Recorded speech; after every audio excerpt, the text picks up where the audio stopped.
हरे कृष्ण, राधे राधे। आज हम सुनेंगे कार्तिक मास का चतुर्थ अध्याय और पंचम अध्याय। नारद जी स्वयं परम ज्ञानी थे। आप ब्रह्मा जी से यह सभी प्रश्न हम संसारी प्राणियों की भलाई के लिए ही कर रहे थे। अतः अब उन्होंने ब्रह्मा जी से पूछा, हे पितामह, अब आप कार्तिक मास में जो दीपदान किया जाता है उसका महात्म्य सुनाने की कृपा कीजिए। नारद जी का यह प्रश्न सुनकर ब्रह्मा जी बोले, हे पुत्र, दीप चाहे स्वर्ण का हो या चांदी का हो, तांबे का हो अथवा मिट्टी का हो, अपने सामर्थ्य और श्रद्धा के अनुसार कार्तिक मास में दान अवश्य करना चाहिए। कार्तिक में दीप दान करने से समस्त पापों का नाश होता है। दीपक भगवान की विग्रह के आगे, तुलसी रानी के समीप, ब्राह्मण के घर या वन में, वृक्ष के नीचे अथवा गौशाला या धर्मशाला के आले में संध्या को जलाया जाता है। दीपक घी का जलाए अथवा तेल का, परंतु उसे पूरे मास तक जलाए। ब्राह्मण के घर दीपक जलाने से अग्नि अष्टोम यज्ञ का फल प्राप्त होता है। जो ऊंचे स्थान अथवा स्तंभ पर दीपदान जलाते हैं उनके धन की वृद्धि होती है तथा वैकुंठ निवास मिलता है। दीप जलाते समय भगवान से प्रार्थना करे और कहे, भगवान, आपके ही निमित्त दीपक जलाता हूँ। कार्तिक में मथुरा, माघ में प्रयाग, वैशाख में हरिद्वार में स्नान अथवा निवास करे तो यह अत्यंत ही उत्तम है। जब सूर्य तुला, मकर अथवा मेष राशि में हो उस समय किए जाने वाले नियम, व्रत, पूजा व दान बहुत उत्तम फल देते हैं। इन महीनों में किए हुए व्रत, दान एवं सब कर्मों से सब पापों का नाश हो जाता है। जिस प्रकार भगवान भास्कर के उदय होने से अंधकार का नाश हो जाता है और ब्रज से पर्वत का, गरुड़ के भय से सर्पों का, पवन से, मेघ का, ध्यान से दुख का और सिंह के भय से मृगों का नाश हो जाता है, उसी प्रकार श्री मथुरा जी के दर्शन मात्र से ही सब पापों का नाश हो जाता है। कार्तिक मास में स्नान व जागरण, दीपदान, तुलसी सेवन, भगवान के मंदिर में मार्जन, झाड़ू लगाना, गाना, भगवान की कथा सुनना अथवा सुनाना, कीर्तन करना, कराना, यह सब शुभ कार्य हैं। इनके करने से श्रेष्ठ फलों की प्राप्ति होती है। पूर्व जन्म के पापों को नष्ट करने के लिए भी कुछ न कुछ व्रत, दान, भजन, पूजन आदि करना अति उत्तम है। ब्रह्मा जी के मुख से पूर्व जन्म के पाप शब्द सुनकर नारद जी ने पूछा, हे विधाता, पूर्व जन्म के पाप किस प्रकार जाने जा सकते हैं? यह सुनने की इच्छा है, सो आप कृपा करके सुनाएं। ब्रह्मा जी बोले, हे पुत्र, पूर्व जन्म का ब्रह्म हत्यारा, क्षय रोगी, पर स्त्री गमन करने वाला कोढ़ी बनता है। श्रवण चोर के नाखून खराब हो जाते हैं तथा मदिरा पीने वाले के दांत खराब हो जाते हैं। इस प्रकार मनुष्य के पूर्व जन्म के पापों को पहचाना जाता है। इस प्रकार के सभी पाप दान, तपस्या, कृच्छ, व्रत आदि से निवारण हो जाते हैं। ब्रह्मा जी ने आगे कहा, अब हम कुछ व्रत आदि बतलाने जा रहे हैं। एक समय भोजन करने से अथवा 3 दिन सायंकाल और 3 दिन प्रातःकाल भोजन करने को अतिकृच्छ व्रत कहते हैं। सायंकाल में 12 ग्रास और प्रातःकाल में 26 ग्रास अथवा 24 ग्रास खाने को भी अतिकृच्छ व्रत कहा जाता है। 3 दिन खाए और फिर 3 दिन उपवास करे तो यह भी अतिकृच्छ व्रत होता है। सायंकाल में 1 ग्रास और प्रातःकाल में 1 ग्रास, फिर 2 दिन बगैर मांगा हुआ तथा 2 दिन तक उपवास करे तो यह अतिकृच्छार्थ व्रत कहलाता है। 21 दिन तक केवल दूध या पानी पीता रहे तो ये कृच्छ व्रत कहलाता है। 12 दिन उपवास करना पूराक व्रत कहलाता है और 4 दिन कुछ नहीं खाना, फिर सत्तू खाना या फिर छाछ पीना। इसके पश्चात ब्राह्मण को दक्षिणा देना सौम्य कृच्छ व्रत कहा गया है। इसी प्रकार 12 दिन तक उपवास करना द्वादश कृच्छ व्रत कहलाता है। तुला पुरुष का दान करना और गौघृत, गोबर, दूध, दही तथा कुसा का दान करना और गौघृत, गोबर, दूध, दही तथा कुसा का जल पीना और दूसरे दिन उपवास करना, यह कृच्छ संतपन व्रत कहलाता है।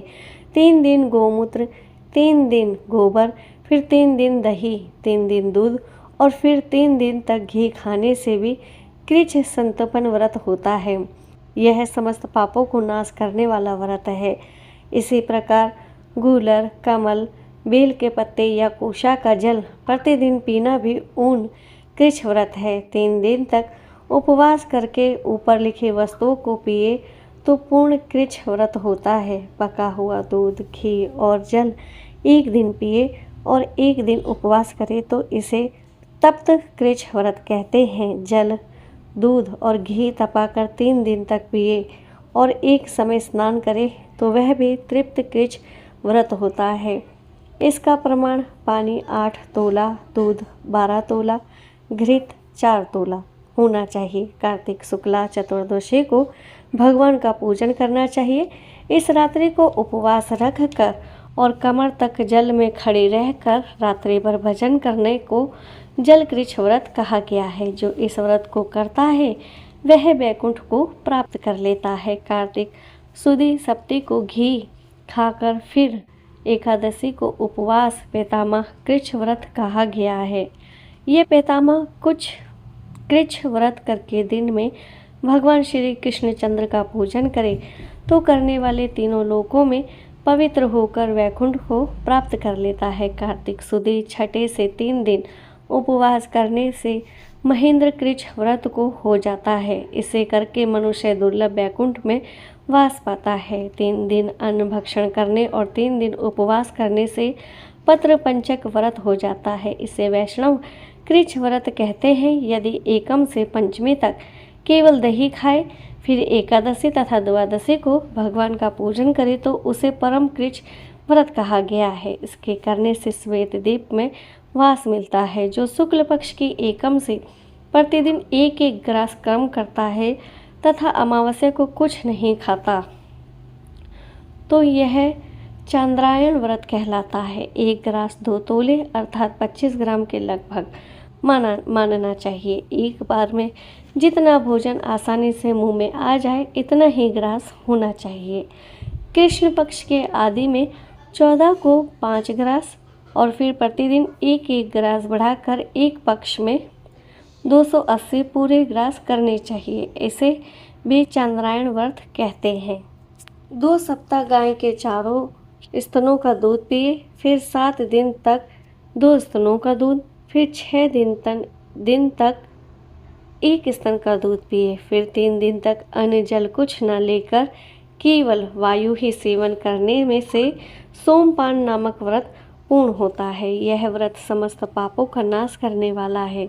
गेहूँ तथा चावल की कांजी, दही, दूध, घी, जल और पंचगव्य तथा निम्नलिखित सब चीज़ें नियम पूर्वक कार्तिक मास में खाने से भी साप्ताहिक कृच्छ व्रत हो जाता है। इस व्रत को करने वाले को भी विष्णु लोक की प्राप्ति हो जाती है। बेल पता, पलास, गूलर का काढ़ा और गर्म दूध पीकर एकादशी व्रत करने वाले द्वादशी को पारण करे तो निश्चय ही वैकुंठ में स्थान प्राप्त करता है। जो व्यक्ति कार्तिक सुदी सप्तमी, अष्टमी, नवमी और दशमी को जल कमल खाए फिर एकादशी का उपवास करे तो यह लक्ष्मी व्रत कहलाता है। इस लक्ष्मी व्रत को करने वालों पर लक्ष्मी जी कृपालु बने रहते हैं और अंत में उन्हें भगवान विष्णु के वैकुंठ लोक में वास मिलता है। प्रातःकाल में 4 ग्रास और सायकाल ना खाने से शिशु चांद्रायण व्रत होता है। कार्तिक सुदी 14 के ब्रह्म कुछ व्रत में गौरी का पूजन करना चाहिए। इसकी विधि इस प्रकार है।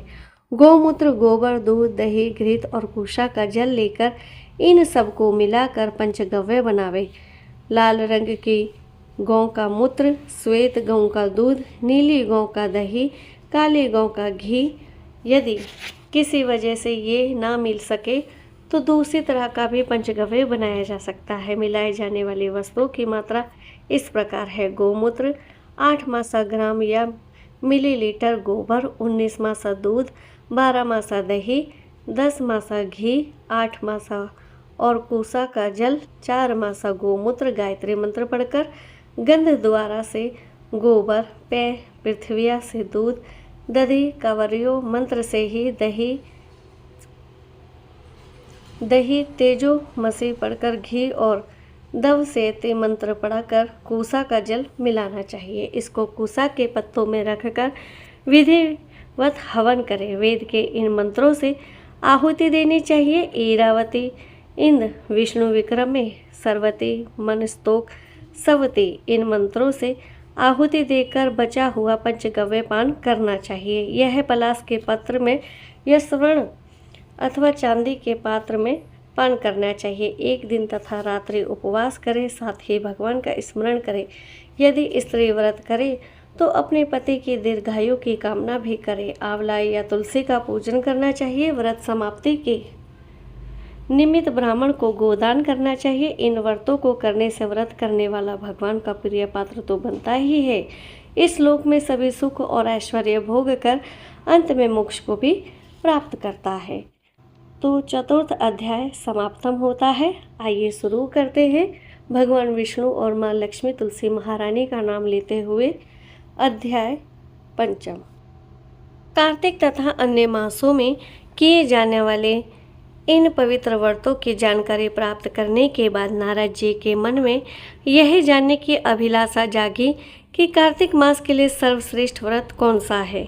उन्होंने इस बारे में ब्रह्मा जी से पूछा और ब्रह्मा जी ने उत्तर में कहा, हे पुत्र, अब मैं तुम्हें उस परम गोपनीय और अटल फलदायी नक्त व्रत के बारे में बताता हूँ जो सुख, सौभाग्य और मोक्ष के साथ स्त्रियों को अटल सुहाग भी देता है। परम पवित्र और पापनाशक इस नक्त व्रत को विधिवत करने से सौभाग्यवती स्त्रियां मनवांछित फल पाती है।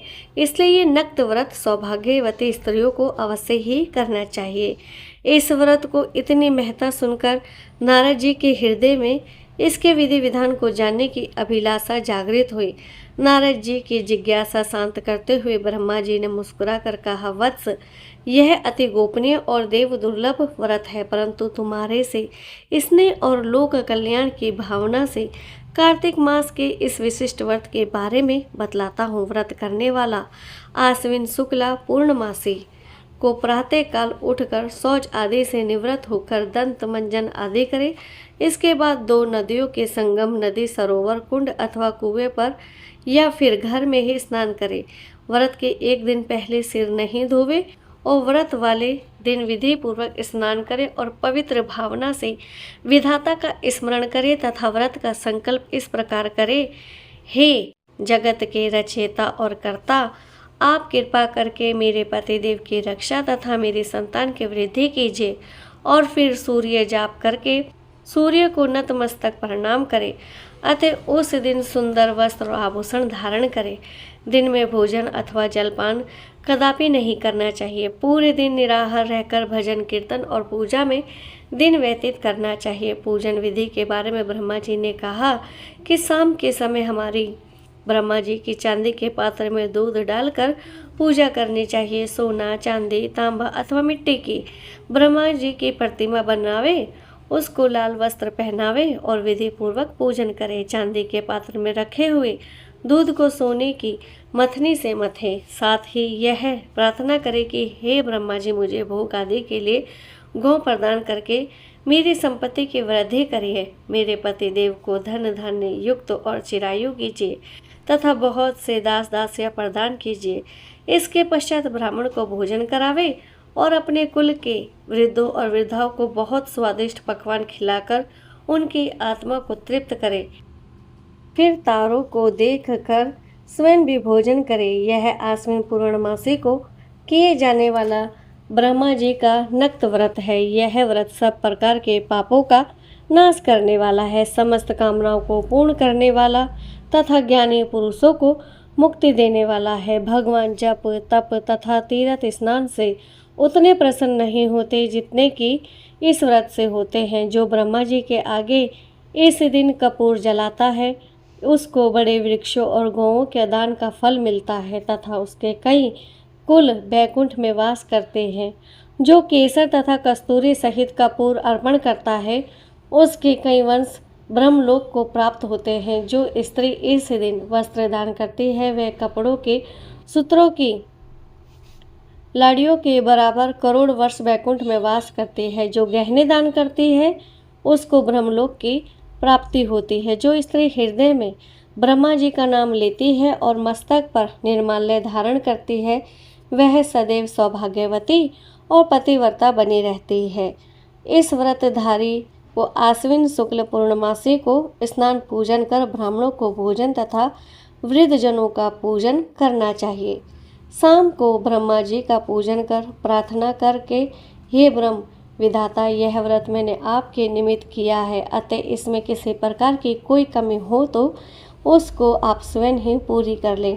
ब्रह्मा जी ने ये भी कहा है कि इस व्रत को करने की तो बात ही क्या है, जो इस कथा को पढ़ता है उसे भी अश्वमेध यज्ञ का फल प्राप्त होता है। 5वां अध्याय भी संपूर्ण होता है। इसी के साथ हरे कृष्ण, राधे राधे।